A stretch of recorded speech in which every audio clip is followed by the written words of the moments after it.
My story's called I Don't Always Like You, but I'll always tell you I love you.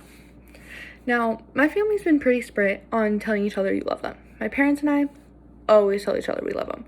My sister, we always say it. We're best friends. My brothers and I, we never say it. Now, my late grandpa and I hardly ever said it, to the point I literally got tattooed on me in his writing. So, because I wasn't the best at telling people I love them, I got really good at telling people when I didn't love them and when to get the fuck out of my life.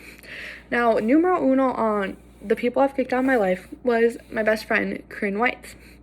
Now, you can imagine my surprise when the same person I told to get out of my life tried walking into my life by texting me asking if she could call me later. Now, this text was different than a standard frenemy relationship revival text because she mentioned my best friend Weston, who she went to school with and I did not go to school with.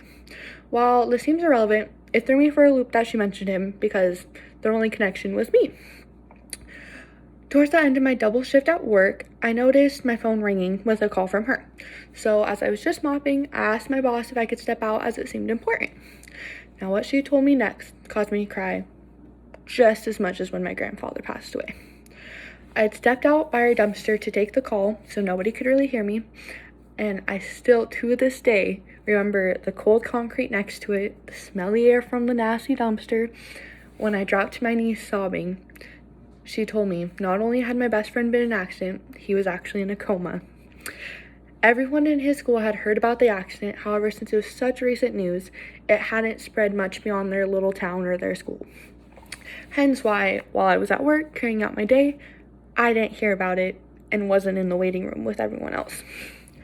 Now, the real kicker was, when I returned inside, my boss made me finish mopping, still sobbing.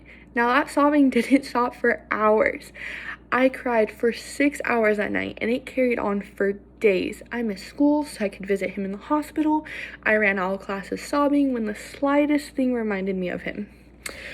During my first visit, his sister told me he had a 50% chance of waking up from his coma and a 50% chance of being in a vegetative state when he awoke. Clearly, wasn't easy news. Now finally, on the 10th day, my friend woke up from his coma and a new set of tears came. Much happier than the tears before. This whole time I had been writing him daily letters telling him how much I loved him, how much I needed my best friend, but especially how nervous I was for him to wake up.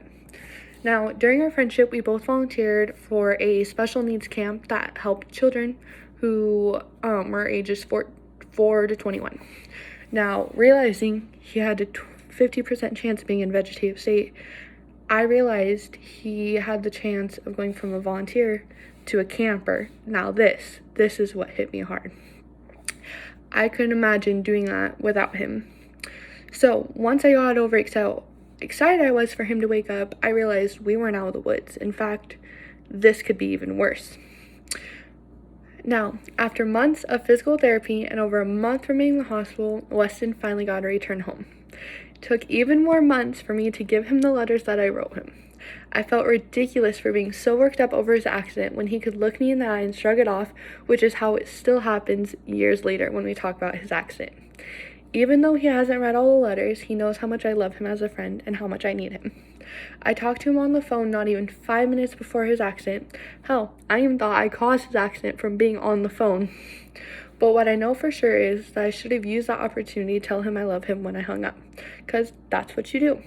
But it took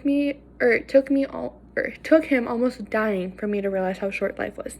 Because of that, all my friends get a cheesy I love you when I hang up with them from now on.